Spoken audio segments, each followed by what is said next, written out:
सच्चिदानंद सद्गुरु साईनाथ महाराज की जय। सद्गुरु श्री साईनाथुनि शरद बाबूजी की जय। సాయి వంటి దైవంబు లేడోయి లేడోయి, ప్రజలందరి నోట సాయి నామం పలకాలి, సర్వత్రా సాయి రూపం రంజిల్లాలి, ముజ్జగాలు సాయి మహిమతో ముప్పిరిగొనాలి. సాయి పదరవళులు మన హృదయ కుహరంలోని నిశ్శబ్ద నిశీధిలో ప్రతిధ్వనించాలి. ప్రణవనాద వీచికల్లా సాయి జ్ఞాన సౌరభాలు సర్వత్రా వ్యాపించాలి. ఆ సుజ్ఞాన సౌరభాల ఆస్వాదనలో మన మనసులు మత్తెక్కాలి. సాయి ప్రేమామృత ధారలు అంతటా నిరంతరం వర్షించాలి.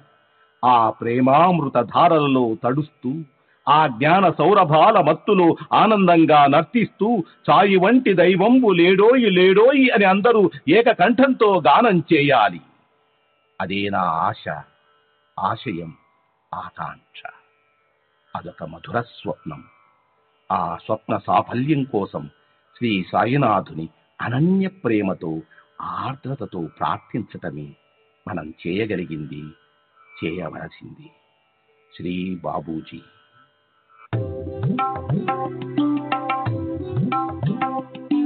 Sai Baba, Sai Baba, Sai Baba, Sai Baba.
Baba, Sai Baba, Sai Baba, Sai Baba.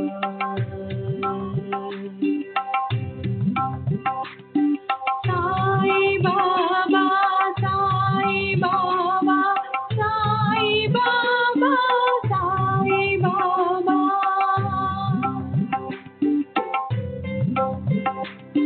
Sai Baba, Sai Baba, Sai Baba, Sai Baba, Sai Baba, Sai Baba, Sai Baba,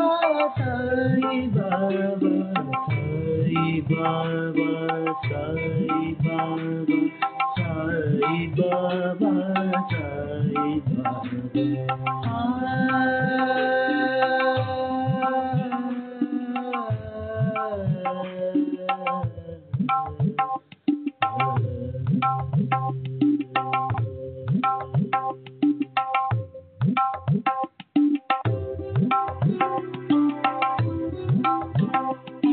Sai Baba, Sai Baba, Sai Baba, Sai Baba, Sai Baba, Sai Baba.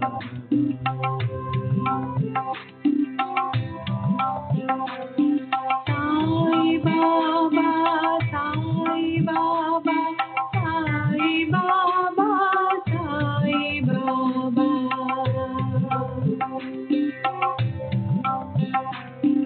Sai Baba, Sai Baba, Sai Baba, Sai Baba.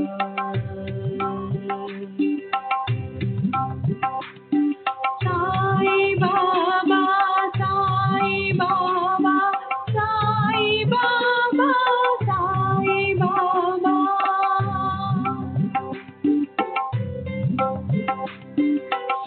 Sai Baba,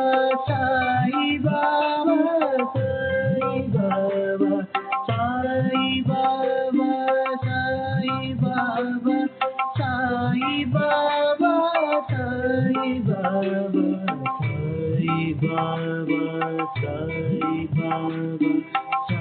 Sai Baba, Sai Baba, Sai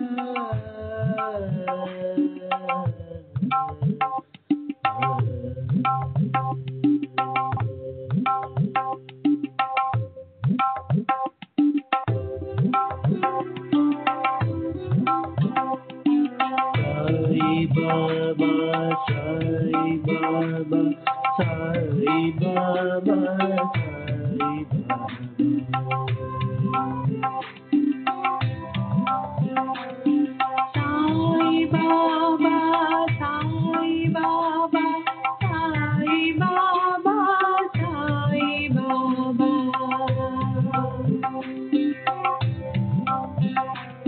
Sai Baba, Sai Baba, Sai Baba, Sai Baba.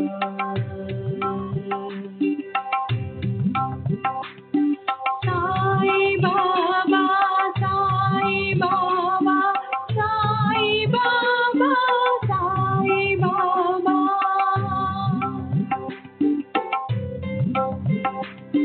Sai Baba, Sai Baba, Sai Baba, Sai Baba, Sai Baba, Sai Baba, Sai Baba, Sai Baba, Sai Baba, Sai Baba, Sai Baba,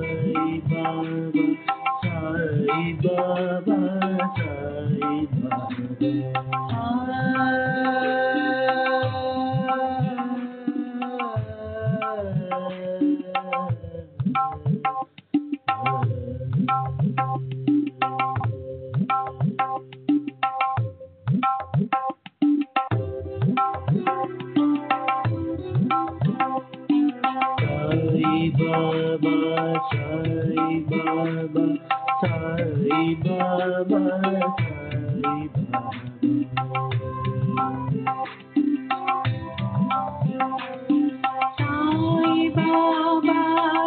Sai Baba, Sai Baba, Sai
Baba, Sai Baba, Sai Baba.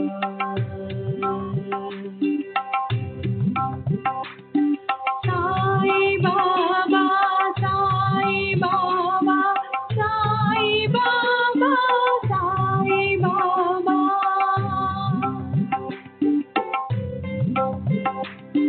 Sai Baba, Sai Baba, Sai Baba, Sai Baba, Sai Baba, Sai Baba, Sai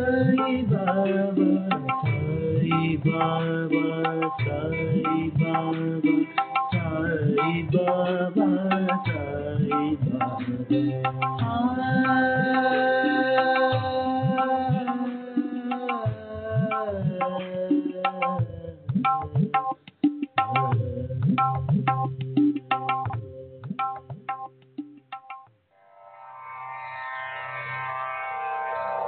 Shri सच्चिदानंद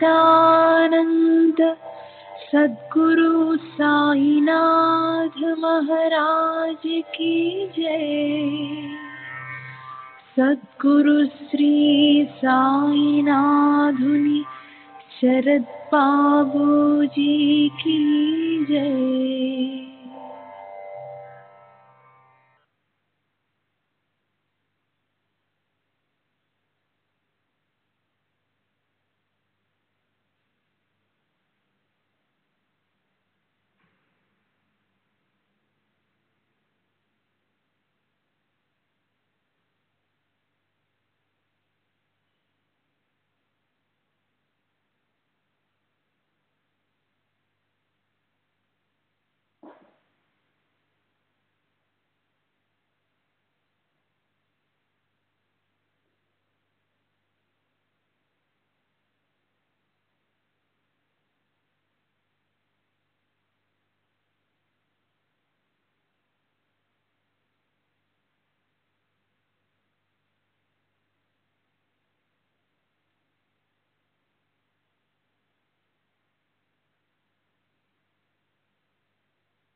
श्री सच्चिदानंद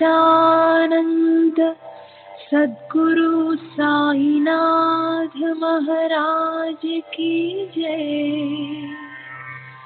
सद्गुरु श्री साईनाथुनि शरद बाबूजी की जय।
श्री सच्चिदानंद सद्गुरु साईनाथ महाराज की जय।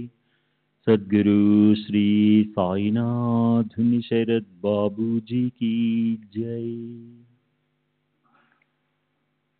శ్రీ సాయి భక్త అనుభవ సంహిత RB Purandare నిన్నటి తరువాయి.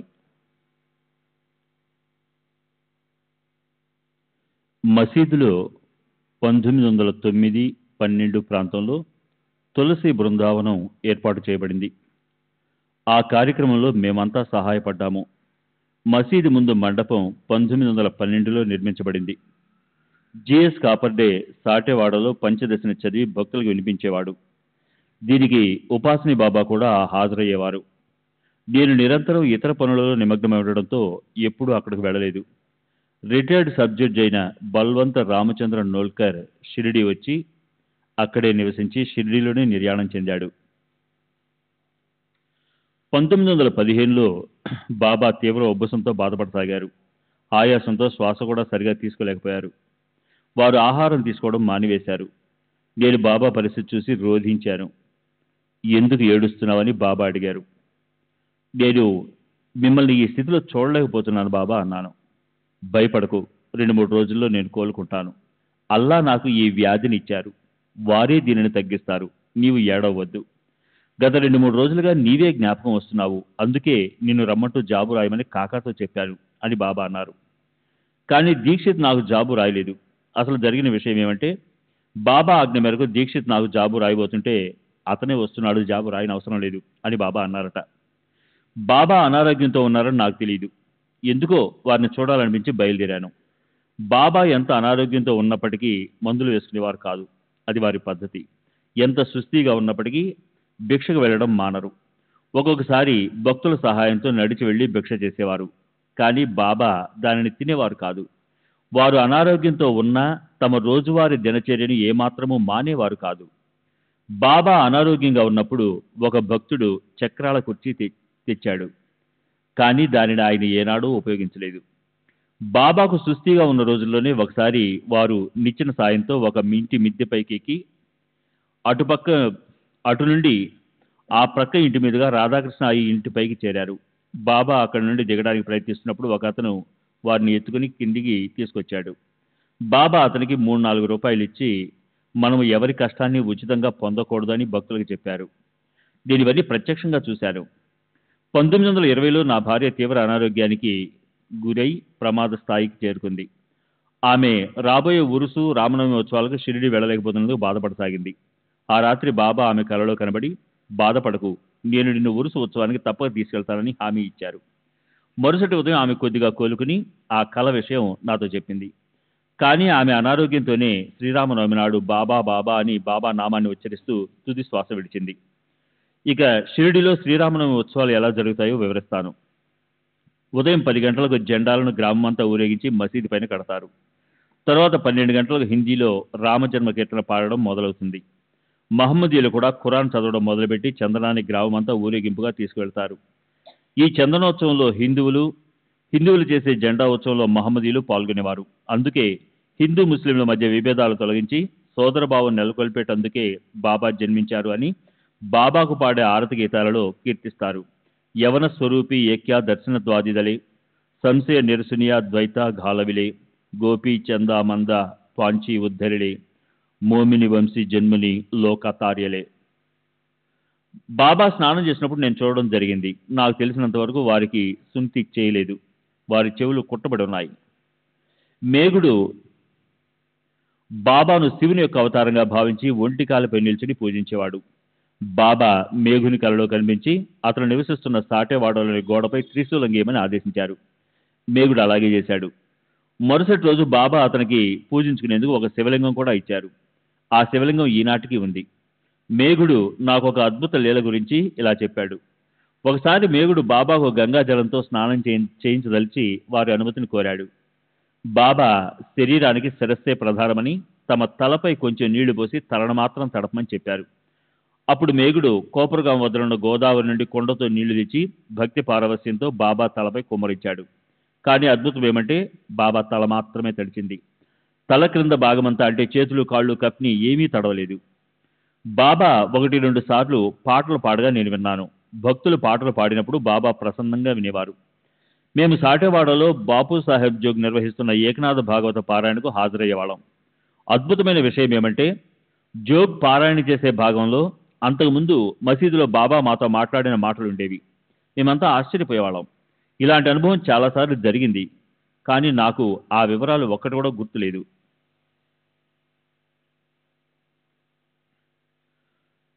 శ్రీ సచ్చిదానంద సద్గురు సాయినాథ్ మహారాజ్ की जय. सद्गुरु श्री साईनाथ शरद बाबू जी की जय.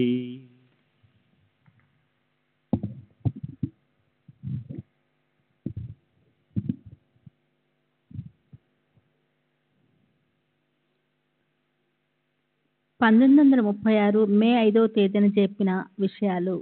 బాబా ప్రతిదినము వేకుజామున దుని దగ్గర దక్షిణాభిముఖంగా స్తంభానికి ఆనుకొని కూర్చొని ఏదో చేస్తూ ఉండేవారు. ఏం చేస్తుంటారో నాకు తెలియదు. ఆ సమయంలో ఎవరినీ వారి వద్దకు రానిచ్చేవారు కాదు. భక్తులు వారికి 50 అడుగుల దూరంలో ఉండేవారు. సేవకులు మాత్రం చిమ్మటం, శుభ్రం చేయటం, దునిలో కట్టెలు వేయటం మొదలైన పనులు చేస్తూ ఉండేవారు. బాబా ఆ సమయంలో యాదేహ వంటి పదాలను ఉచ్చరిస్తూ ఉండేవారు. కానీ అవి దూరంగా ఉన్న మాకు అరుదుగా వినపడేవి. వారు తరచుగా భగవంతుడే యజమాని, రక్షించేవాడు, అంటే అల్లా మాలిక్, అల్లా వాలిహై అనేవారు. నేను ఒకసారి షిరిడీ వెళ్ళటానికి నిశ్చయించుకొని ఆఫీస్కు సెలవు పెట్టాను. మా అమ్మకు కూడా చెప్పాను. నేను మరుసటి రోజు సాయంత్రం షిరిడీ బయలుదేరవలసి ఉంది. కానీ ఆ రోజు రాత్రి బాబా నా కల్లో కనిపించి షిరిడీ రావద్దు అని చెప్పారు. బాబా అలా ఎందుకు చెప్పారా అని నేను ఆశ్చర్యపోయాను. నేను వారి ఆదేశం మేరకు షిరిడీ వెళ్ళటం మానుకొని ఆఫీస్కి వెళ్ళాను. అకస్మాత్తుగా ఆ మన్నాడు నుండి వర్క్షాప్ కార్మికులందరూ సమ్మె ప్రారంభించారు. ముందు అనుకున్నట్లుగా నేను ఆ రోజు షిరిడీ వెళ్ళి ఉంటే నాకు సమ్మెలో భాగం ఉందని అధికారులు అనుమానించి నాపై చర్య తీసుకునేందుకు అవకాశం ఉండేది. బాబా నన్ను షిరిడీ రాకుండా ఆపి వీటన్నిటి నుండి రక్షించారు. ఇంజనీర్గా పనిచేస్తున్న రఘునాథ్ ముకుంద్ గారి మనవడు యశ్వంతరావు 1911 లేక 1912లోనో గురు పూర్ణిమకు నా వెంట షిరిడీ వచ్చాడు. అప్పుడు షిరిడీలో కలరా ప్రబలి ఉంది. యశ్వంతరావు నాకన్నా ముందుగా ఊరికి తిరిగి వెళ్ళదలుచుకోలేదు. కానీ అతన్ని ఇంటికి వెళ్ళమని ఆదేశిస్తూ బాబా ఊది ఇచ్చారు. అయినా అతను బయలుదేరదలుచుకోలేదు. బాబా దగ్గర సెలవు తీసుకున్నాడు కనుక వెళ్ళటమే మంచిదని అతనికి నేను చెప్పాను. కానీ అతను షిరిడీలోనే ఉండిపోయాడు. ఆ రాత్రి అతనికి కలరా సోకి మర్నాటి ఉదయం చనిపోయాడు.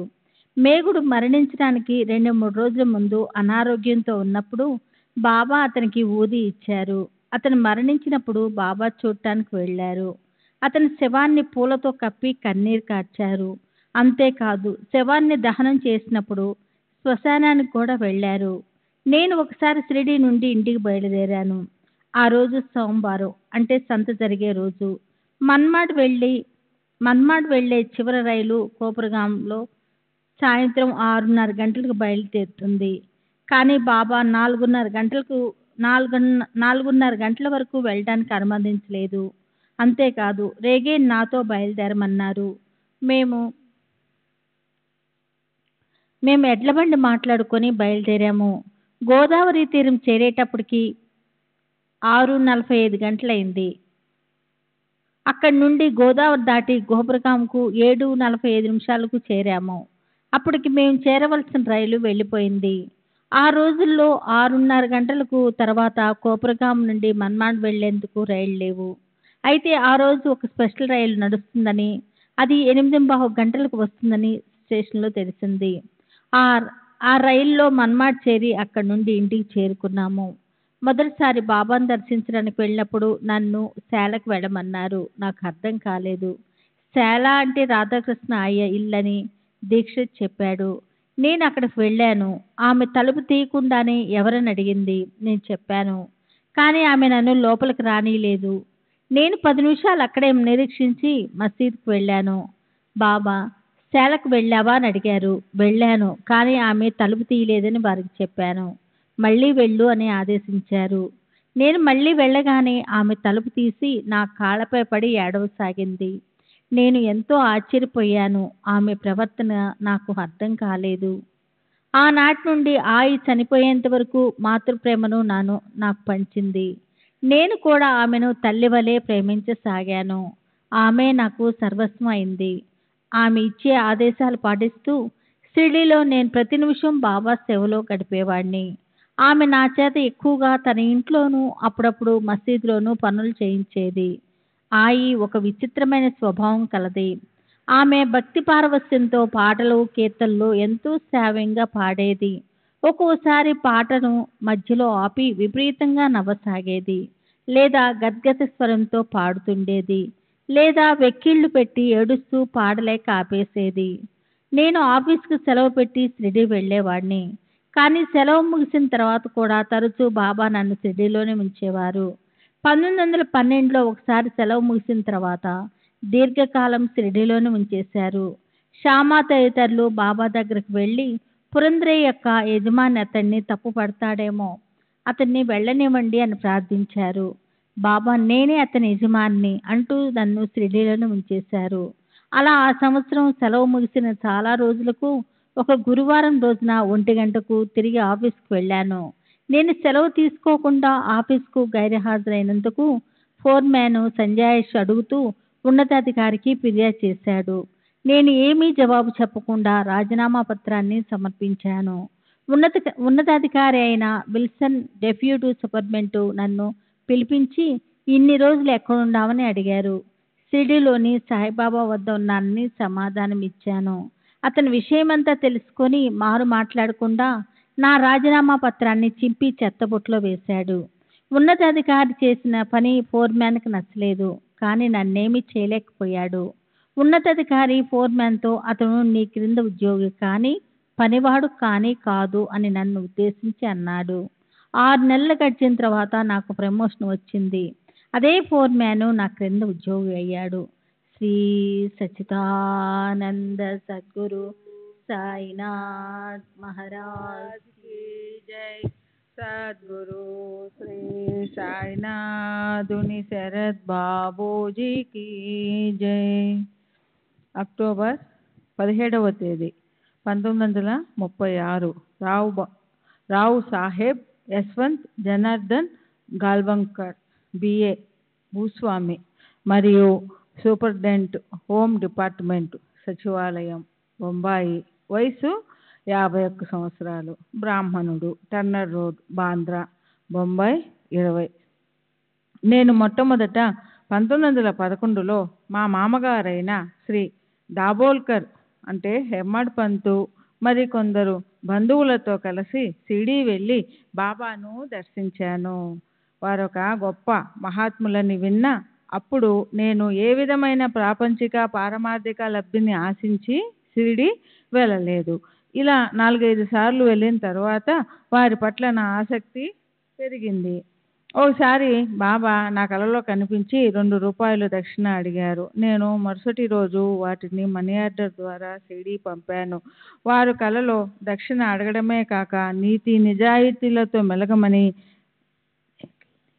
సచ్చీలత, ఇంద్రియ నిగ్రహము కలిగి ఉండమని 2 విలువైన ఆదేశాలు ఇచ్చారు. నేను ఆదేశాలను శ్రద్ధ పట్టుదలతో ఆచరించాను. 1917లో అనుకుంటాను బాబాను దర్శించినప్పుడు వారు నా తలపై తమ హస్తాన్ని ఉంచారు. అది నాపై అద్భుతమైన ప్రభావాన్ని చూపింది.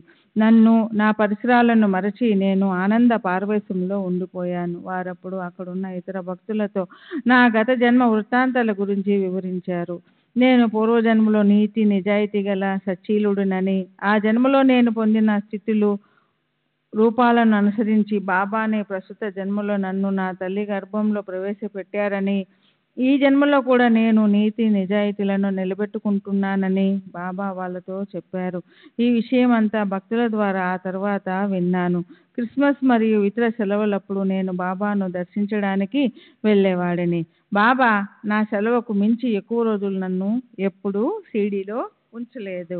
నాకు బాబాపై భక్తి విశ్వాసాలు ఉన్నాయి. వారు నాకెప్పుడు అద్వైతము, ఆత్మ సాక్షాత్కారము, ఆధ్యాత్మిక విషయాల గురించి బోధించలేదు.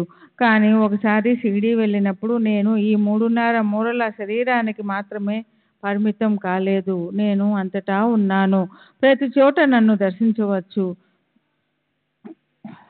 అని పలకడం నేను విన్నాను. నేను భగవద్గీత, భాగవతంలోని ఏకాదశ స్కందమైన ఏకనాథ భాగవతాన్ని నిత్యం పారాయణ చేసేవాడిని. ఈ గ్రంథాలు పారాయణ చేయమని దీక్షిత్తు జోగులను ఆదేశించినట్లుగా బాబా నన్ను ఆదేశించలేదు. కానీ శ్రీ సాయిబాబా ఇచ్చిన స్ఫూర్తితోనే నేను పారాయణ చేస్తున్నానని నా నమ్మకం. మహాసమాధి చెందడానికి ముందు వారితో సన్నిహిత బంధం ఏర్పరచుకోలేక పోయినందుకు నేను ఇప్పటికీ బాధపడుతుంటాను. అప్పుడు నేను చిన్నవాడిని కాబట్టి ఇప్పుడున్నంత శ్రద్ధ నాలో ఉండేది కాదు. బాబాను దర్శించిన వారిలో ఆత్మ సాక్షాత్కారం పొందడానికి అర్హత ఉన్నవారు కొద్దిమంది మాత్రమే. వారిలో కూడా ఉన్నత స్థాయిని సాధించిన వారు కొందరే. నేను మొదటిసారి షిరిడీ వెళ్ళినప్పుడు జరిగిన సంఘటన ఇది. బాబాను దర్శించడానికి వాడా నుండి మసీదుకి వెళ్తూ ఉండగా బాబా దక్షిణ అడుగుతారనే విషయం దారిలో గుర్తొచ్చింది. తిరిగి వాడాకెళ్ళి 2 రూపాయలు తీసుకుని మసీదుకు వెళ్ళాను. బాబాను దర్శించినప్పుడు వారు దక్షిణ అడిగారు. నేను 2 రూపాయలు సమర్పించాను. వారు అంతకు మించి దక్షిణ అడగలేదు. నేను సమర్పించదలిచిన 2 రూపాయలు మాత్రమే తీసుకున్నాను. వారి అంతర్యామిత్వానికి ముగ్ధుడినయ్యాను. బాబా నాకు ప్రసాదించిన దానితో నేను సంతృప్తిగా జీవితం కొనసాగిస్తున్నాను. 1921లో అనుకుంటాను, నేను నా కుటుంబంతో కాశీ, ప్రయాగ యాత్రలకు బయలుదేరాను. మేము ప్రయాగలో ఒక గైడుని ఏర్పాటు చేసుకున్నాము. అతను ప్రయాగలో ఉన్న పవిత్ర ప్రదేశాలన్నిటినీ చూపించాడు. మేము భరద్వాజ ఆశ్రమంలో ఉన్నప్పుడు అక్కడి వాతావరణం నన్నెంతో ప్రభావితం చేసింది. మాకెవరైనా సత్పురుషుని దర్శనం లభించేటట్లు చేయమని బాబాను ప్రార్థించాను. మహాత్ములు ఎవరైనా అక్కడ ఉంటే వారి దగ్గరకు తీసుకెళ్ళమని గైడుతో చెప్పాను. మేము భరద్వాజ ఆశ్రమం విడిచిన 4-5 నిమిషాలకు మా గైడు టాంగాను ఒకచోట ఆపి అక్కడున్న గొప్ప మహాత్ముని చూపించాడు. వారి గడ్డము ఛాతి క్రింద వరకు పెరిగి ఉంది. వారు ఎన్నో సంవత్సరాలకు ఒకసారి ప్రయాగ వస్తూ ఉంటారని, వారి మహత్యం గురించి అక్కడ అందరికీ తెలుసునని గైడు చెప్పాడు. వారు ఎవరిని దగ్గరకు రానివ్వరని, ఎవరి వద్ద నుండి డబ్బు పుచ్చుకోరని కూడా చెప్పాడు. బాబాను ప్రార్థించిన కొద్ది నిమిషాలకే ఈ మహాత్ముడు కనపడినందువల్ల నా హృదయం ఉప్పొంగింది. గైడు వెళ్ళవద్దని చెప్తున్నా నేను వారిని సమీపించి నమస్కరించాను. వారు కోపగించకుండా ఆశీర్వాదపూర్వకంగా చేతులు పైకెత్తి రా బిడ్డా అంటూ ఆహ్వానించారు. గైడు వారిస్తున్నా వినకుండా నా భార్య, తల్లి, మిగిలిన వారందరూ కూడా వచ్చి వారికి నమస్కరించి ఆశీస్సులు అందుకున్నాను. ఆ మహాత్మునికి సమర్పించడానికి నా దగ్గర పూలు, పండ్లు, తినుబండారాలేవీ లేవు. అందువల్ల నా దగ్గరున్న 3 అణాలు వారికి దక్షిణగా సమర్పించాను. దక్షిణ స్వీకరించడం వారి పద్ధతికి వ్యతిరేకమైనప్పటికీ నేనిచ్చిన నాణ్యాలను ప్రసన్నంగా చూసి జేబులో వేసుకున్నారు. ఇదంతా చూసిన గైడు ఆశ్చర్యపోయాడు. బాబానే ఆ విధంగా ఆదరించి దక్షిణ స్వీకరించారని నేను భావించాను. బాబా నాకు దివ్య అనుభూతిని అనుగ్రహించినప్పటి నుండి నా దృష్టి ఆధ్యాత్మిక చింతన వైపు మళ్ళింది. 1932లో నాకు ఒక కల వచ్చింది. కలలో బాబా కనిపించి నీకేం కావాలి అని అడిగారు. నాకు ప్రేమ కావాలని, ప్రేమ తప్ప మరేది వద్దని చెప్పాను. బాబా ప్రేమను అనుగ్రహించి అదృశ్యమయ్యారు. అప్పటి నుండి నేను ధ్యానంలో ఉన్నప్పుడు, పారాయణ చేస్తున్నప్పుడు ప్రేమ వాహిని నాలో పరవళ్ళు తొక్కేది. నవంబర్ 5వ తేదీ 1936 షిరిడి. అబ్దుల్లా జాన్, స్వస్థలం టార్బెల్లా, వయసు 40 సంవత్సరాలు, మహమ్మదీయా పఠాన్, కొరాలే, సాకోరి దగ్గర. నేను బాల్యంలోనే నా స్వస్థలమైన టార్బెల్లాను విడిచిపెట్టాను. నాకు సహాయం చేసేవారు ఎవరూ లేరు. మొదటి నుండి నాకు మక్కా దర్శించాలనే కోరిక ఉండేది. అందువలన నేను దక్షిణ దిశగా బయలుదేరి మన్మాడు వరకు ప్రయాణించాను. అక్కడ ఒక అతను నన్ను బొంబాయి వెళ్ళమని, అక్కడ నుండి మక్కాకు సులభంగా వెళ్ళవచ్చునని చెప్పాడు. 1913లో నేను మన్మాడుకు వెళ్తూ హరిపూర్లో ఉన్నప్పుడు షిరిడీలోని సాయిబాబా గొప్ప మహాత్ములని, వారు ఫకీర్లకు ధారాళంగా డబ్బు ఇస్తున్నారని, నేను కోరుకున్నట్లు నన్ను మక్కాకు పంపిస్తారని ఎవరో చెప్పారు. అందువలన నేను షిరిడీ వెళ్ళాను. నేను మసీదు ద్వారం వద్ద ఉన్నప్పుడు వారు మసీదుల నుండి నన్ను చూశారు. నేను వారి వంక చూశాను. ప్రథమ దర్శనంలోనే వారే నా గురువు అని భావించి షిరిడీలోనే ఉండిపోయాను. వారు నాకు ఇతర ఫకీర్లకు సమృద్ధిగా భోజనం పెడుతూ ఉండడంతో సులభంగా జీవనం గడిచిపోతుందని భావించి నేను బాబాతో ఉండిపోవాలని నిర్ణయించుకున్నాను. ఇదంతా 1913లో జరిగింది. నేను అప్పటికి చిన్నవాడినైనందువల్ల జీవితం పట్ల సరైన అవగాహన ఉండేది కాదు. బాబా దగ్గర ఉండడం వలన నా స్వభావంలో ఎంతో మార్పు వచ్చింది. నేను షిరిడీకి వచ్చినప్పుడు హిందువులను శత్రువులుగా భావించేవాడిని. బాబాతో 3 సంవత్సరాలు కలిసి ఉండడం వలన క్రమంగా నాలో ఆ భావం తొలగిపోయి హిందువులను నా సోదరులుగా భావించడం మొదలుపెట్టాను. బొంబాయిలో ముస్లింలు హిందువుల దేవాలయాలను నాశనం చేయాలని, హిందువులు ముస్లింల మసీదులని నాశనం చేయాలని అనుకుంటున్నారని విని బాధపడ్డాను. ఇలా ఒకరినొకరు అంతమొందించుకుంటూ ఉంటే ఈ ఇరుమతాల స్థానే ఇతర మతస్థులు తమ మతాలను నెలకొల్పడానికి వీళ్ళు అవకాశం కల్పించిన వారవుతారని అనుకున్నాను. శ్రీ సచ్చిదానంద సద్గురు సాయినాథ్ మహారాజ్ కీ జై. సద్గురు శ్రీ సాయినాథుని శరత్ బాబూజీ కీ జై. బాబా మహాసమాధి చెందేటప్పటికి నా వయసు 22 సంవత్సరాలే కనుక ఆధ్యాత్మికంగా చెప్పుకోదగినంత లబ్ధిని పొందలేకపోయాను. నేను నిరాశ నిస్పృహలతో తిరిగి నా యాత్రలు కొనసాగించాను. 1926లో ఉత్తర దిశగా బయలుదేరి మాలేఖండ్ ఏజెన్సీలో ఉన్న స్వాట్ లోయను చేరాను. ఆ లోయలో ఆకున్ బాబా అనే గొప్ప మహాత్ముని సమాధి ఉంది. ఆకున్ బాబా మహమ్మద్ ప్రవక్త యొక్క వంశీయుడు. వారి అద్భుత మహిమలను గురించి విరివిగా చెప్పుకుంటారు. లార్డ్ రాబర్ట్స్ ముస్లిం తెగల వారిని అణచదలచి పశ్చిమముగా బయలుదేరినప్పుడు ఆకున్ బాబా తమ మంత్రశక్తులతో లార్డ్ రాబర్ట్స్ను ఒక కొండపై 3 నెలల 11 రోజులు బంధించి ఉంచారు. అతను అక్కడ నుండి ఒక అడుగు కూడా ముందుకు వేయలేక తన దుస్థితిని విక్టోరియా రాణికి తెలియజేశాడు. నేను ఆకున్ బాబా సమాధి చెంది ఒక రాత్రి నిద్రించాను. నిద్రించే ముందు నాకు బాబా సహాయం చేయలేదు, మీరైనా నాపై దయ ఉంచి ఉద్ధరించండి అని ప్రార్థించాను. ఆ రాత్రి నాకు ఒక కల వచ్చింది. కలలో నేను పడుకొని ఉండగా నా తల దగ్గర కుర్చీలో సాయిబాబా కూర్చుని ఉన్నారు, కానీ ఏమీ మాట్లాడలేదు. నిద్ర నుండి మేల్కొని కల గుర్తుకు తెచ్చుకున్నాను. నేనింకా బాబా రక్షణలోనే ఉన్నట్లు గ్రహించాను. నేను ప్రార్థించింది సాయిబాబాను కాదు, ఆకున్ బాబాను. కానీ అక్కడికి 1500 మైళ్ళ దూరంలో ఉన్న షిరిడీ నుండి బాబా అనే దయతో నా చెంతకు వచ్చి నన్ను ఆశీర్వదించారు. షిరిడీలో వారి చెంతనున్న 5 సంవత్సరాలలో బాబా నాకు ఏ సహాయం చేయక నన్ను మోసగించారన్న భావం తప్పు అని గ్రహించాను. స్వాట్ లోయలో ఆ స్వప్న దర్శనం అయినప్పటి నుండి బాబాపై నాకు మరింత విశ్వాసం ఏర్పడింది.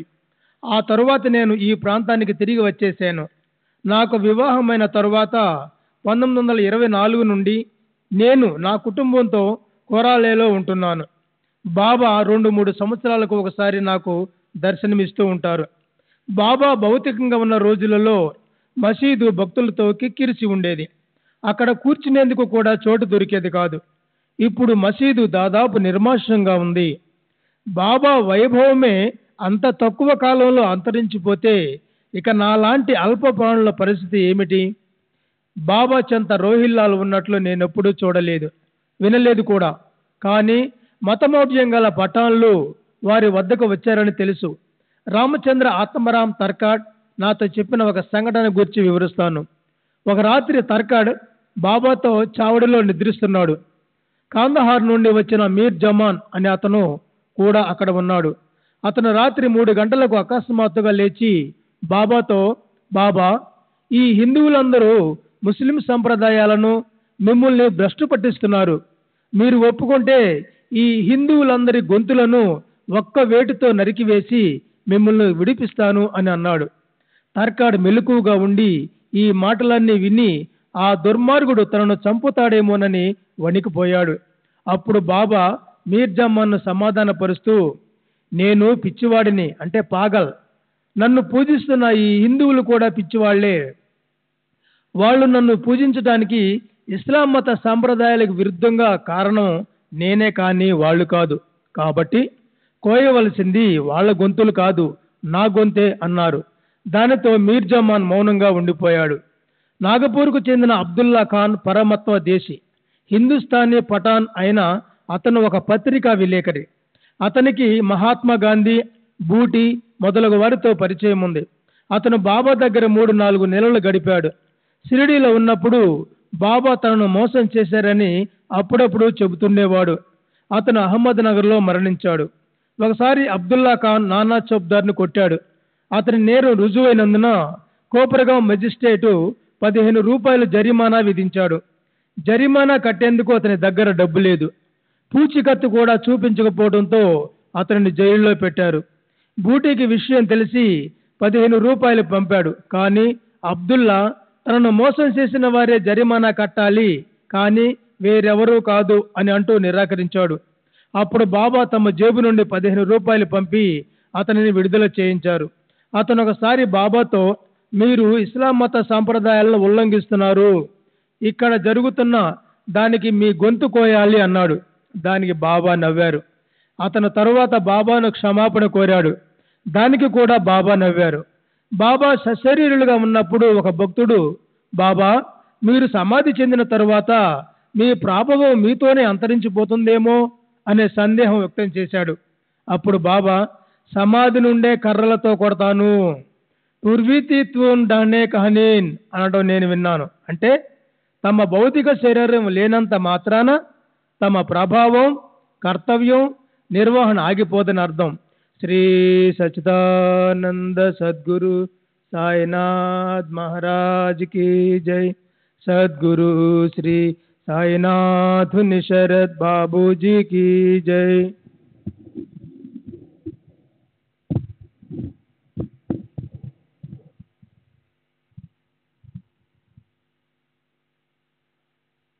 అక్టోబర్ 20వ తేదీ 1936 Chakranarayana, police deputy superintendent reader, వయస్సు సుమారు 50 సంవత్సరాలు, క్రైస్తవుడు, థానా. 1918లో బాబా సమాధి చెందినప్పుడు నేను కోపర్గాంలో ఫౌజ్దారుగా, సబ్ ఇన్స్పెక్టర్గా పనిచేస్తున్నాను. మొదట్లో నేను బాబాను విశ్వసించేవాడిని కాదు. బాబా ఆదాయ వ్యయాలు పరిశీలించేందుకు ప్రభుత్వం వారు నన్ను నియమించారు. మొదట్లో బాబాను అనుమాన దృష్టితో పరిశీలించినప్పటికీ క్రమంగా నాకు వారిపై ఎంతో గౌరవభావం ఏర్పడింది. బాబాలో నాకు నచ్చిన మొట్టమొదటి విషయం, వారు కాంతా కనకాల వలన ఏమాత్రం చెల్లించేవారు కాదు. ఎందరో స్త్రీలు వచ్చి వాళ్ళ శిరస్సులను బాబా పాదాలపై ఉంచి నమస్కరించి వారి సన్నిధిలో కూర్చునేవారు. బాబా చెల్లించేవారు కాదు. బాబా వాళ్ళ వంక ప్రశంసాపూర్వకంగా కానీ మోహంతో కానీ చూసేవారు కాదు. వారు బంధాలకు అతీతులు. ఇక డబ్బు విషయాలలో బాబాను క్షుణ్ణంగా పరిశీలించాము. వారికి డబ్బంటే గడ్డి పోచుతో సమానం. భక్తులు స్వచ్ఛందంగా వారికి దక్షిణలు సమర్పించేవారు. దక్షిణ ఇవ్వని వారిని ద్వేషించటం, నిందించటం, నిరాదరించటం జరిగేది కాదు. భిక్ష విషయంలో కూడా అంతే. ఎవరేది పెట్టినా తీసుకుని అందరికీ పంచేవారు. దక్షిణల విషయాలలో కూడా అలాగే జరిగేది. బాబా తమకు వచ్చిన దక్షిణల మొత్తాన్ని భక్తులకు ధారాళంగా ఇచ్చేసేవారు. మరో అద్భుతమైన విషయం ఏమిటంటే, ఒక్కొక్క రోజు వారికి దక్షిణల రూపంలో వచ్చిన మొత్తం కంటే ఎక్కువ మొత్తం భక్తులకు పంచేవారు. అధికంగా పంచిన డబ్బు ఎక్కడి నుండి వచ్చేదో మాకు అర్థమయ్యేది కాదు. దీనిని బట్టి వారికి దివ్య శక్తులున్నట్టు గ్రహించాము. బాబా సమాధి చెందిన తర్వాత వారి దగ్గరున్న డబ్బు మేము స్వాధీనం చేసుకున్నాం. అది కేవలం 16 రూపాయలు మాత్రమే. బాబా అన్ని మత సాంప్రదాయాలను గౌరవించేవారు. వారికి కుల మత విచక్షణ, వర్గ విచక్షణ కానీ, పేద గొప్ప భేదభావం కానీ లేదు. వారెవరిని చులకనగా చూసేవారు కాదు. అందరూ వారికి సమానులే. నేను మొదట షిరిడీకి వెళ్ళినప్పుడు ఒక భక్తుడు బాబాతో, ఈ ఫౌజ్దార్ క్రైస్తవుడు అని చెప్పాడు. అందుకు బాబా, అయితేనే అతను నా సోదరుడు అన్నారు. ఒకసారి ఒక పోలీసు అధికారి వచ్చి బాబాను దర్శించాడు. బాబా అతన్ని దక్షిణ అడిగారు. అతను తన దగ్గర డబ్బులు లేదని చెప్పారు. బాబా, నీ పర్సు తెరిచి చూడు, అందులో 50 రూపాయలు ఉన్నాయి అన్నారు. అతను పర్సు తీసి ఆ డబ్బు బాబాకు సమర్పించారు. బాబా ఆ మొత్తంలో కొంత మాత్రమే తీసుకుని మిగతాది అధికారికి తిరిగి ఇస్తూ, ఈ డబ్బుని నీ దగ్గరే ఉంచుకో, దీని అవసరం నీకు త్వరలోనే వస్తుంది అన్నారు. అతడు వెళ్ళిపోయాడు. తర్వాత బాబా చెప్పినట్లుగా అతనికి ఒక సమస్య ఎదురై అందులో నుండి బయటపడటానికి ఆ డబ్బును ఖర్చు పెట్టవలసి వచ్చింది. తరువాత అతను కృతజ్ఞతతో ఆ మొత్తాన్ని బాబాకు పంపాడు. బాబా మహాసమాధి చెందినప్పుడు జప్తు చేయబడిన వారి ఆస్తులకు సంబంధించిన వ్యవహారాలలో నేను సంస్థానకు సహాయపడ్డాను. బాబా ఆస్తుల పంపకం విషయంలో ప్రజాభిప్రాయాలను సేకరించాను. నేను ఇచ్చిన వివరాల ఆధారంగా మామలతదారు మెజిస్ట్రేట్ పంపకానికి సంబంధించిన ఉత్తర్వులను జారీ చేశాడు. దీనివలన సంస్థానకు ఎన్నో ఇబ్బందులు తప్పాయి. బాబా ఊది సర్వరోగాలను నయం చేస్తుంది. శ్రీ సచితానంద సద్గురు సాయినాథ్.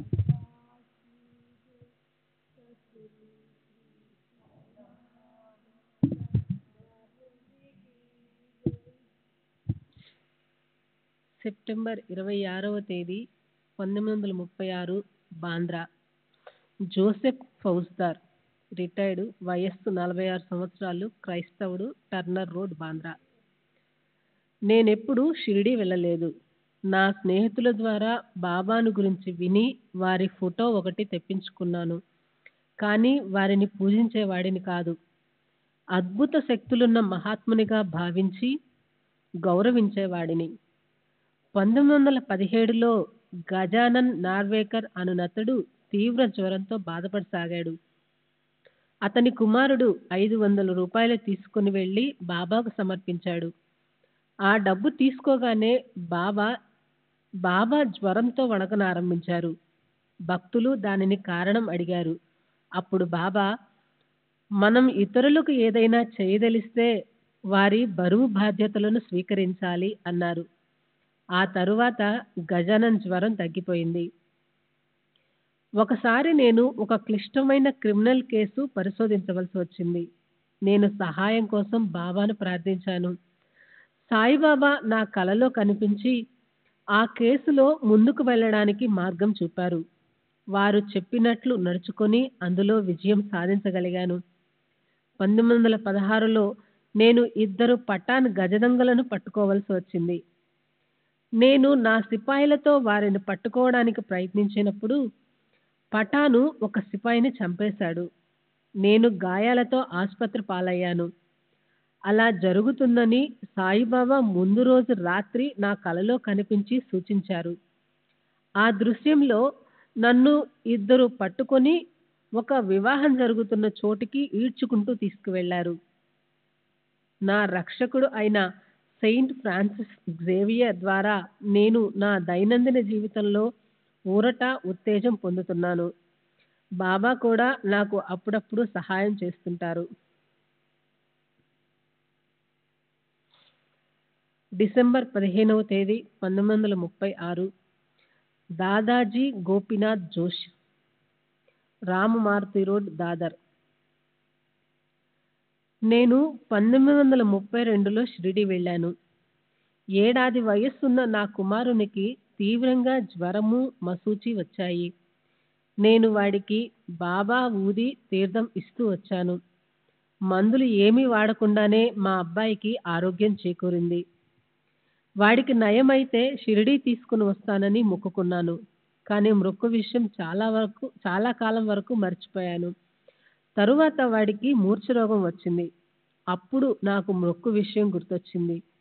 దానిని మరచినందుకు క్షమించమని, పిల్లవాడికి నయమైతే ఈసారి తప్పక షిరిడీ తీసుకొచ్చి అభిషేకం మొదలైన పూజలన్నీ జరిపిస్తానని మరలా బాబాకి మొక్కుకున్నాను. అబ్బాయికి నయమైంది. వెంటనే 1932లో వాడిని షిరిడీ తీసుకుని వెళ్ళాము. బాబాకు అభిషేకం చేయించి తిరిగి ఊరికి బయలుదేరాము. మేము కోపర్గాంకు సగం దూరంలో ఉన్నప్పుడు పిల్లవాడికి మూర్ఛ రోగం తిరగబెట్టింది. అది చూసి అప్పుడు మాతో ఉన్న పురందరే మమ్మల్ని షిరిడీ తిరిగి వెళ్ళమని, మొక్కుబడులేమైనా మిగిలి ఉన్నాయేమో గుర్తు తెచ్చుకొని జరిపించమని సలహా ఇచ్చాడు. మేము అభిషేకం మాత్రమే చేయించి మిగతా పూజలు మర్చిపోయినట్లు అప్పుడు మాకు గుర్తొచ్చింది. తిరిగి షిరిడీ వెళ్ళాము. మూర్ఛ వల్ల సగం స్పృహ కోల్పోయిన పిల్లవాడు షిరిడీ చేరిన వెంటనే పూర్తి స్పృహలోకి వచ్చి బాబా సమాధిని ఎక్కి ఆడుకుంటూ కేరింతలు కొట్టసాగాడు. మేము మిగిలిన పూజలన్నీ జరిపించి తిరిగి వచ్చాము. మాకు ఎలాంటి ఇబ్బందులు ఎదురుకాలేదు. 1933లో మేము మరలా షిరిడీ బయలుదేరాము. దారిలో కోపర్గాం వద్ద గోదావరి నది చేరాము.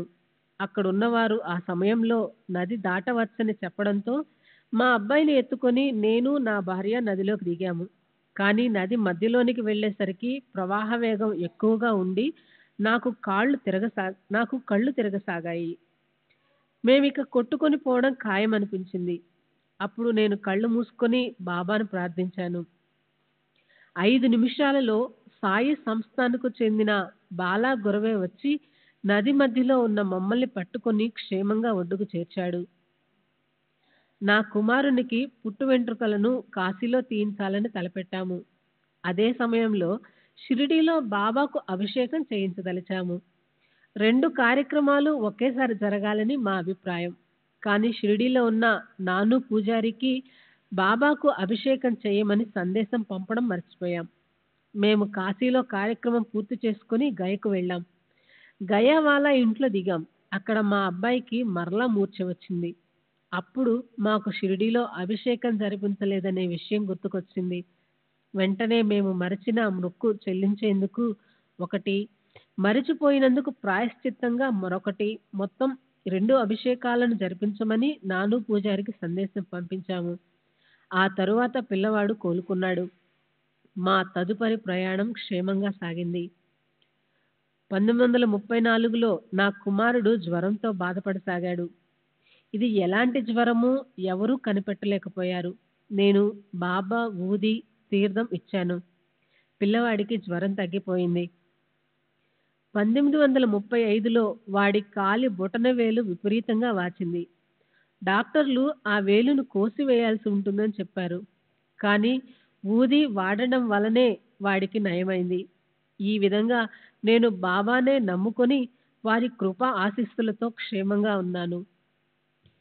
శ్రీ సచ్చిదానంద సద్గురు సాయినాథ్ మహారాజ్ కీ జై. సద్గురు శ్రీ సాయినాథ్ బాబూజీ కీ జై. అక్టోబర్ 18వ తేదీ 1936 శాంతాక్రజ్ సాయంత్రం 4 గంటలు. Rao Bahadur Moreshwar V Pradhan, BA LLB high court pleader మరియు జేసీ జస్టిస్ ఆఫ్ పీస్. వయస్సు 56 సంవత్సరాలు. సాయిబాగ్, శాంతాక్రూజ్. నేను నా బంధువులు బాబా దగ్గరకు వెళ్ళడానికి కారకులు శ్రీ నానాసాహెబ్ చాందోర్కర్. 1910వ సంవత్సరం మే నెల మొదటి వారంలో ఒకరోజు నా సోదరులు బంధువులు చాందోర్కర్తో మాట్లాడుతూ ఉన్నారు. నా సోదరుడు రామారావు చాందోర్కర్ల మధ్య సంభాషణ ఇలా జరిగింది. రామారావు: ప్రస్తుతం అక్కల్కోట్ మహారాజు లాంటి మహాత్ములు ఎవరైనా ఉన్నారా? చాందోర్కర్: అలాంటి వారిని చూడాలనుకుంటున్నారా? రామారావు: అవును. చాందోర్కర్: అయితే షిరిడీ వెళ్ళు. శ్రీ సాయిబాబా అటువంటి మహనీయుడే. రామారావు: మేము షిరిడీ గురించి వినడం ఇదే మొదటిసారి. అది ఎక్కడుంది? అక్కడికి ఎలా వెళ్ళాలి? చాందోర్కర్: షిరిడీ అహ్మద్నగర్ జిల్లాలోని కోపర్గాన్ తాలూకాలో ఉంది. దోండ్ మన్మాడ్ రైల్వే స్టేషన్లో ఉన్న కోపర్గావ్ స్టేషన్లో దిగాలి. అక్కడి నుండి 11 మైళ్ళ దూరంలోనున్న షిరిడీకి టాంగాలో వెళ్ళవచ్చు. శ్రీ సాయిబాబా గొప్పతనం, శక్తి, కరుణ, తత్వం గురించి చాందోర్కర్ ఎంత స్పష్టంగా వర్ణించారంటే అక్కడున్న శ్రోతలు ఎంతో ప్రభావితులై వీలైనంత త్వరలో షిరిడీ చేరి ఆ మహాత్ముని దర్శించాలని అభిలషించారు. ఆ మరుసటి రోజే నా స్నేహితులు, బంధువులు 10-15 మంది ఒక బృందంగా ఏర్పడి షిరిడీకి ప్రయాణమయ్యారు. వాళ్లతో పాటు నన్ను కూడా షిరిడీకి తీసుకువెళ్లాలనుకున్నారు. కానీ నేను ఆ సమయంలో ఇంట్లో లేనందువల్ల నా భార్యతో చెప్పి వాళ్ళు బయలుదేరారు. ఆ రోజు నేను మా అమ్మ వద్ద ఉన్నాను. ఆమె వాళ్ళ ప్రయాణాన్ని గురించి నాతో చెప్పింది. నేను అజ్ఞానంతో, బాబా నిజమైన సాధువో కాదో ఎవరు చెప్పగలరు అన్నాను. షిరిడీ వెళ్ళిన వాళ్ళు తిరిగి వచ్చిన తర్వాత ఆ బృందంలోని నా సోదరుణ్ణి కలిశాను. వాళ్ళు షిరిడీ నుంచి తెచ్చిన బాబా ఫోటోను, దాసగన్ను రచించిన భక్తలీలామృతంలోని 31వ అధ్యాయాన్ని నేను అదే రోజు తిరిగి ఇస్తానని చెప్పి ఇంటికి తీసుకుని వచ్చాను. ఆ అధ్యాయంలో బాబా లీలలు, మహిమల గురించి వర్ణింపబడి ఉంది. నా భార్యకు బాబా ఫోటో చూపించి 31వ అధ్యాయాన్ని బిగ్గరగా చదివి వినిపించాను. అది నన్ను ఎంతగానో ప్రభావితం చేసి నాలో గొప్ప మార్పు తెచ్చింది. మా అమ్మ దగ్గర వెలిబుచ్చిన సందేహాలు తొలగిపోయాయి. నిజమైన మహాత్ముడు ఎవరైనా ఉంటే అది శ్రీ సాయిబాబాయే అని నమ్మకం ఏర్పడింది.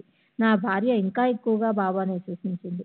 ఫోటోను, పుస్తకాన్ని ఆ రోజే తిరిగి ఇవ్వవలసి ఉందని నా భార్యతో చెప్పాను. బాబా ఫోటోను అది గురువారం నాడు ఇచ్చివేయడానికి ఆమె ఒప్పుకోలేదు. ఆమె పట్టుపట్టడం వలన వాటిని 3 రోజులు మా ఇంట్లోనే ఉంచాను. 4వ రోజు నా సోదరుడు వాటి కోసం కబురు పంపడంతో వాటిని తిరిగి ఇవ్వక తప్పింది కాదు. ఆ తర్వాత మేము బాబాను దర్శించడానికి తప్పించిపోసాగాము. కానీ షిరిడీ వెళ్లేందుకు పరిస్థితులు అనుకూలించలేదు. మా వదిన నిండు గర్భంతో ఉండగా భర్తను పోగొట్టుకుంది. ఆమెకు మగ సంతానం లేదు.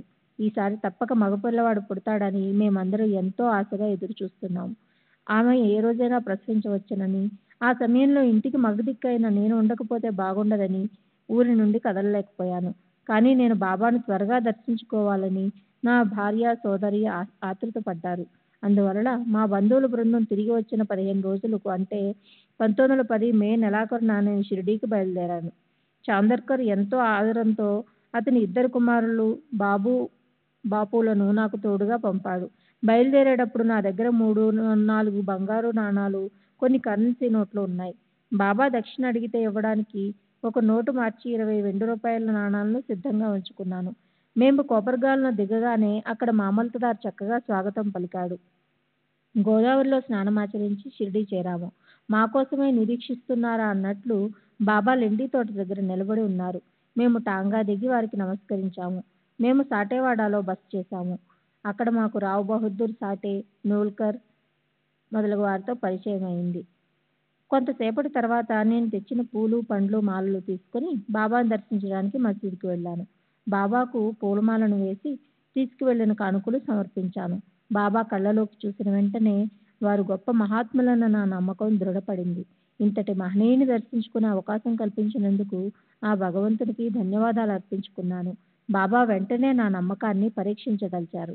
వారు నన్ను దక్షిణ అడిగారు. వారికి ఇవ్వడానికి సిద్ధంగా ఉంచుకున్న వెండి రూపాయలకు బదులు ఒక బంగారు నాణాన్ని వారి చేతిలో పెట్టాను. బాబా ఆ నాణాన్ని మొదట జార్జి బొమ్మ ఉన్న వైపుకు, తర్వాత బొరుసు వైపుకు తిప్పి చూశారు.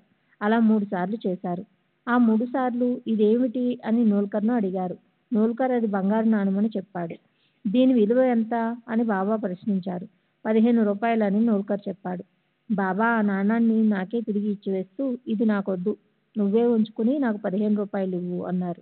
నేను దాన్ని పర్సులో పెడుతున్నప్పుడు నూల్కర్ అది బాబా స్పర్శతో పునీతమైన నాణమని, దానిని ఇతర నాణాలతో కలపకుండా విడిగా ఉంచుకోమని చెప్పాడు. నేను అలాగే చేసి బాబాకు 15 వెండి రూపాయలు ఇచ్చాను.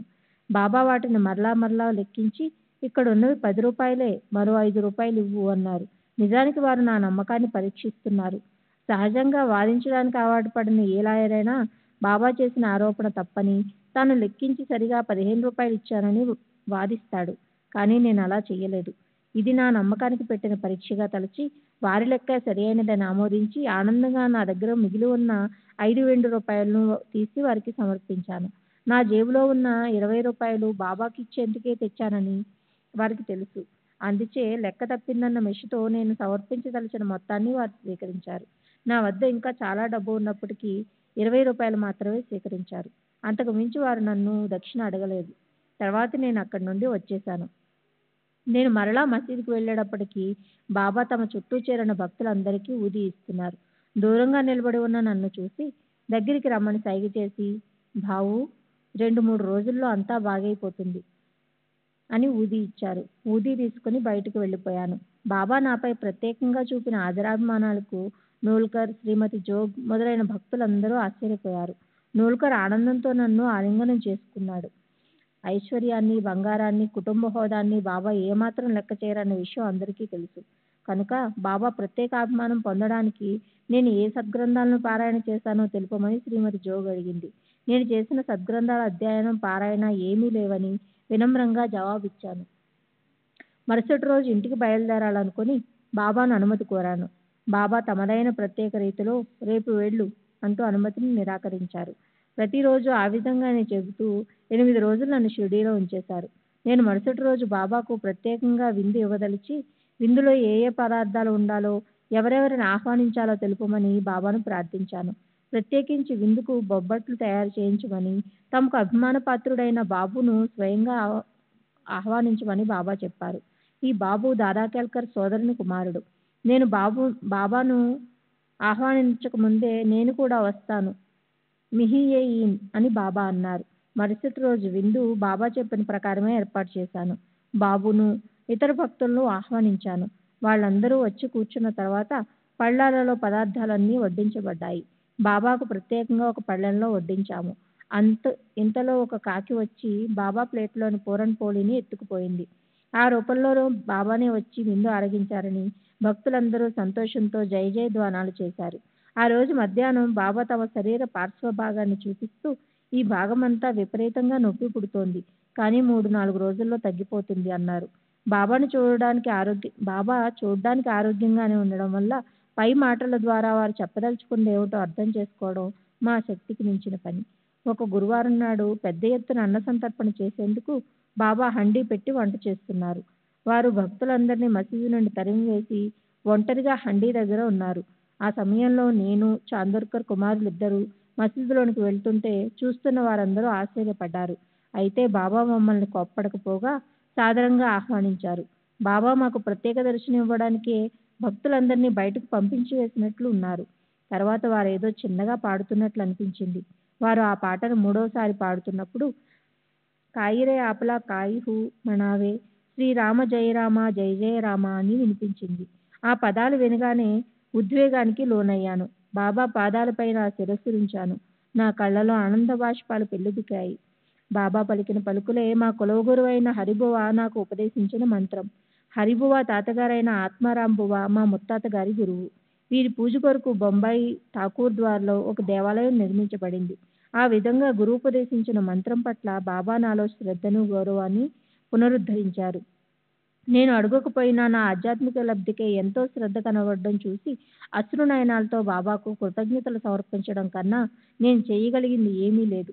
తర్వాత బాబా హండీ దగ్గర నిలబడి ఉడుకుతున్న వంటకాన్ని సమంగా కలిసేలా గరిటితో కాక తమ చేతితో కలయబెట్టారు. అది చూసి నేను ఆశ్చర్యపోయాను.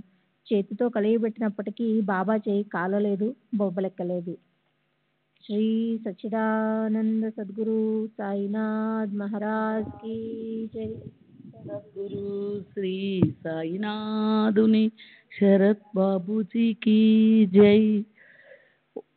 అకస్మాత్తుగా మధ్యాహ్నము బాబా మా ముగ్గురిని నేను, చందోల్కర్ కుమారులు బాపు లెండికి తీసుకెళ్లారు. అది సాధారణంగా వారు లెండికి వెళ్ళే సమయం కాదు. అక్కడ బాబా కొన్ని గుంటలు త్రవ్వి నా చేతికి కొన్ని మొక్కజొన్న విత్తనాలిచ్చి ఆ గుంటలలో పెట్టించి వాటిపై మట్టి కప్పి నీళ్లు పోయమన్నారు. తర్వాత మేము మసీదుకు తిరిగి వచ్చాము. ఆ లెండి తోటను 7-8 సంవత్సరాల తర్వాత బాబా సమాధి చెందిన వెంటనే నేను కొన్నాను. వెళ్ళడానికి అనుమతినిచ్చారు. బాబు చందోల్కర్ ఒక పళ్ళెం తెచ్చి బాబా పాదాల క్రింద ఉంచాడు. వారి పాదాలు అభిషేకించిన తర్వాత ఆ పాద తీర్థాన్ని ఇంట్లో వాడుకునేందుకు తీసుకున్నాడు. ఆ విధంగా చేయడం షిరిడీలో అప్పుడు ఉన్న పద్ధతులకు భిన్నమైన అప్పటి వరకు ఊది మాత్రమే ఇంటికి తీసుకెళ్లేందుకు ఆమోదించేవారు. పాదతీర్థము ఆర్తి సమయం ఉన్నప్పుడు త్రాగడానికి మాత్రమే ఇచ్చేవారు. నేను బాబును అనుసరించి మా అమ్మకు ఇతర భక్తులకు ఇవ్వడానికి పాదతీర్థం తీసుకున్నాను. మేము మన్మాడు చేరగానే పంజాబ్ మెయిల్ వచ్చింది. మా దగ్గర 3వ తరగతి టికెట్ ఉన్నాయి. అవి తర్వాత వచ్చే రైలు ఎక్కడానికి మాత్రమే పనికి వస్తాయి. కానీ మెయిల్ ఎక్కడానికి రైల్వే నిబంధనలు ఒప్పుకోవు. కానీ ఆనందంలో అవేమీ పట్టించుకోకుండా మెయిల్ ఎక్కాము. మేము బొంబాయి చేరవలసిన సమయానికన్నా 4-5 గంటలు ముందు చేరాము. తర్వాత ఆ సమయం ఎంతో విలువైనదని తెలుసుకున్నాను. బాబా అనుగ్రహము వల్లే మేము త్వరగా ఇంటికి చేరుకోగలిగామని భావించాము. నేను ఇల్లు చేరగానే మా అమ్మకు పక్షపాతం వచ్చిన సంగతి తెలిసింది. షిరిడీలో బాబా తమ శరీర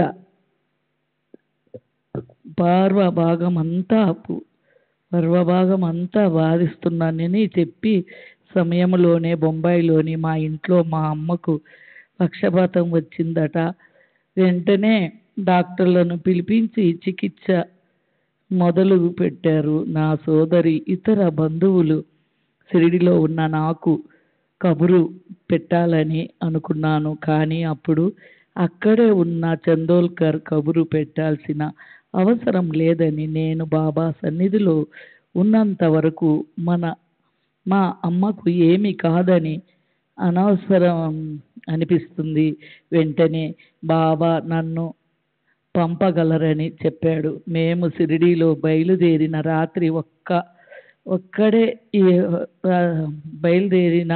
రాత్రి ఇక్కడే మా అమ్మకు చికిత్స చేస్తున్నారు డాక్టరు. ఆమెకు జ్వరము చాలా ఎక్కువగా ఉందని, ఆమె ప్రేవులు బిగుసుకుని పోయి ఉన్నాయని, పరిస్థితి ప్రమాద స్థాయికి చేరుకుందని చెప్పాడు. శ్రీ సచ్చిదానంద సద్గురు సాయినాథ్ మహారాజ్ కీ జై. సద్గురు శ్రీ సాయినాథుని శరత్ బాబుజీ కీ జై.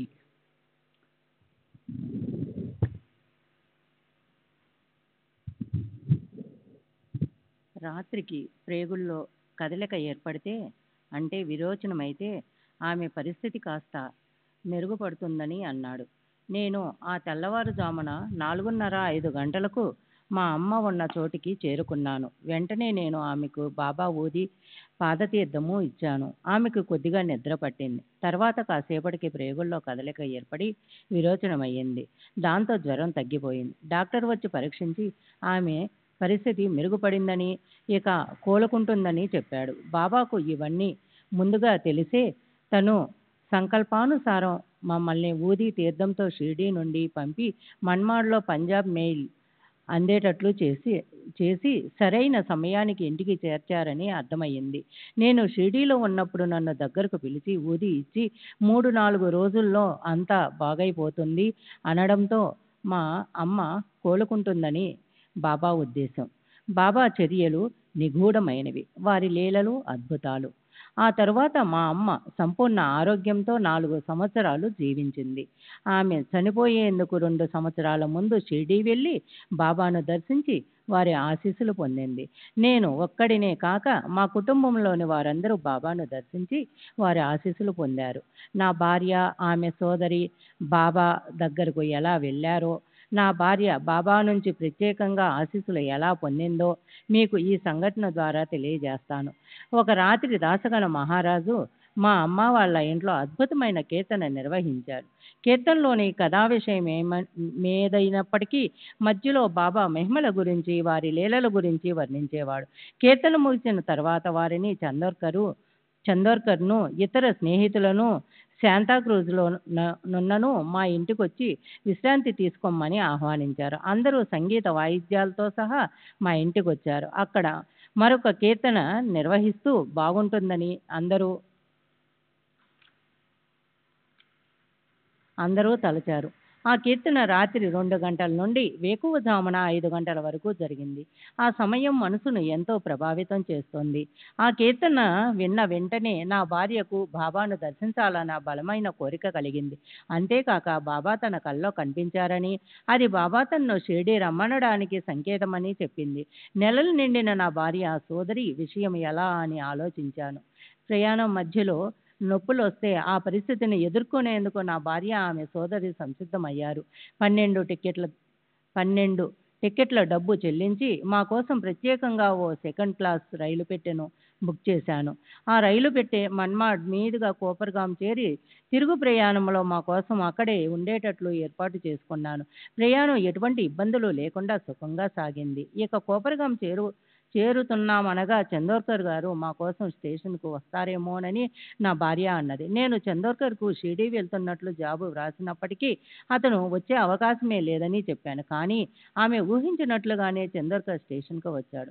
చందోర్కర్కు సుస్థిగా ఉండటంతో షిరిడీ వెళ్ళి ఉన్నాడు. అతనికి రోజు మార్చి రోజు జ్వరం వస్తూ ఉంది. మేము షిరిడీ వెళ్ళే రోజు అతనికి జ్వరం వచ్చే రోజు ఒకటే అయ్యింది. అయినప్పటికీ నా ఉత్తరం అందుకున్న అతను కోపర్గాం స్టేషన్కు వచ్చి మమ్మల్ని స్వాగతించేందుకు బాబా అనుమతి కోరాడు. బాబా వెంటనే అనుమతించారు. అది తెలిసి దీక్షిత్ బాబాతో చందోర్కర్కు జ్వరం వస్తుందని, అందువల్ల తాను స్టేషన్కి వెళ్ళి మమ్మల్ని వెంటబెట్టుకుని వస్తానని అన్నాడు. కానీ బాబా దీక్షిత్ను వద్దని చందోర్కర్ను మాత్రమే స్టేషన్కు వెళ్ళమని గట్టిగా చెప్పారు. సచ్చిదానంద సద్గురు సాయినాథ్ మహారాజ్ కీ జై. सद्गुरु श्री साईनाथ शरद बाबू जी की।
श्री सच्चिदानंद सद्गुरु साईनाथ महाराज की जय।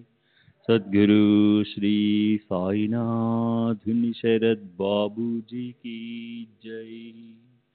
साई रहम नजर करना, बच्चों का पालन करना। साई रहम नजर करना, बच्चों का पालन करना। जाना तुमने जगत पसारा, सब ही झूठ जमाना। जाना तुमने जगत पसारा, सब ही झूठ जमाना। साई रहम नजर करना, बच्चों का पालन करना। साई रहम नजर करना, बच्चों का पालन करना। मैं अंधा हूँ बंदा आपका, मुझसे पद दिखलाना। मैं अंधा हूँ बंदा आपका, मुझसे पद दिखलाना। साई रहम नजर करना, बच्चों का पालन करना।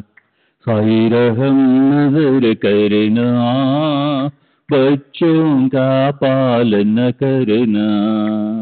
दासगणों कहे अब क्या बोलूं, थक गई मेरी रसना।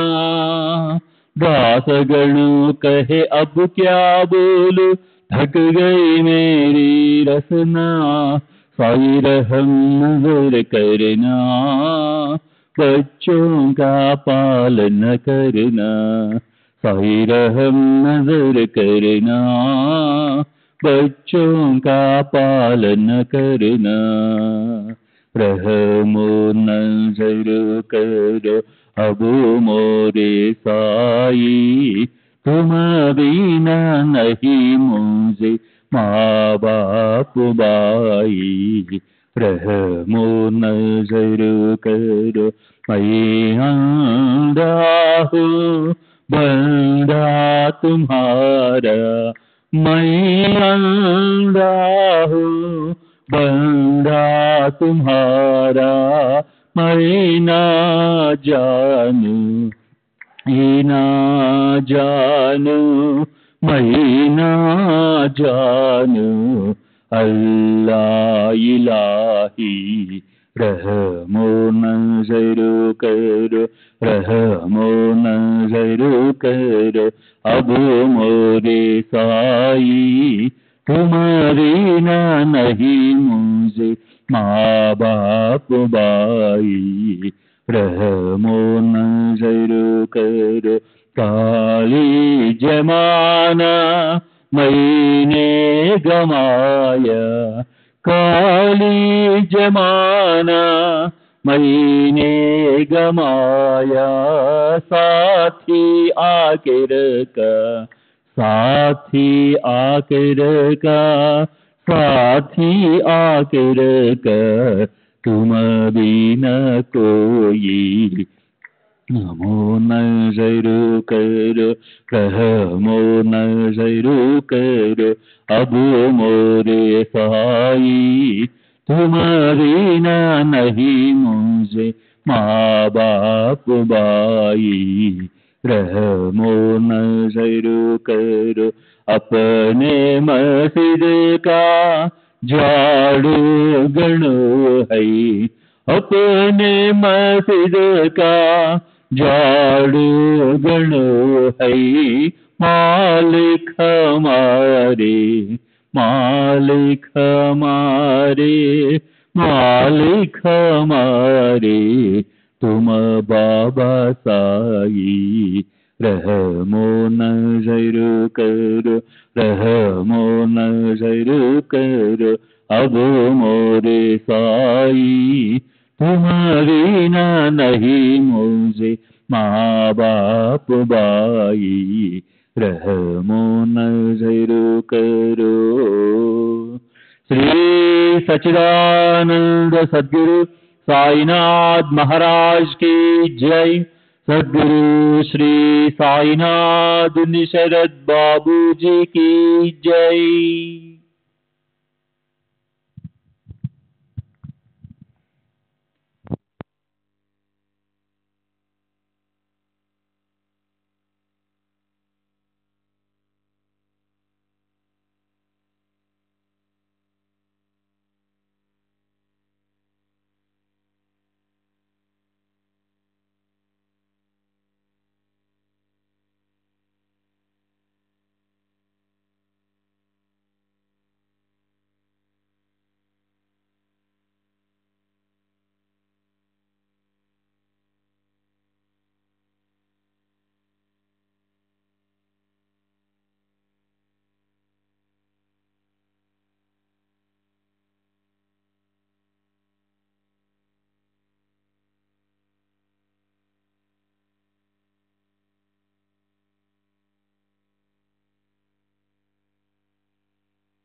श्री सच्चिदानंद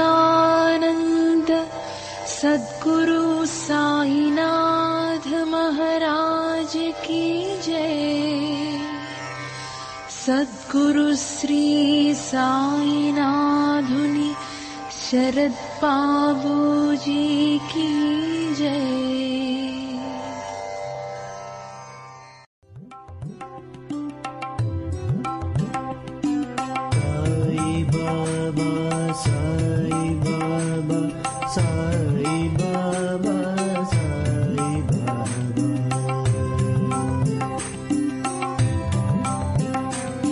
साई बाबा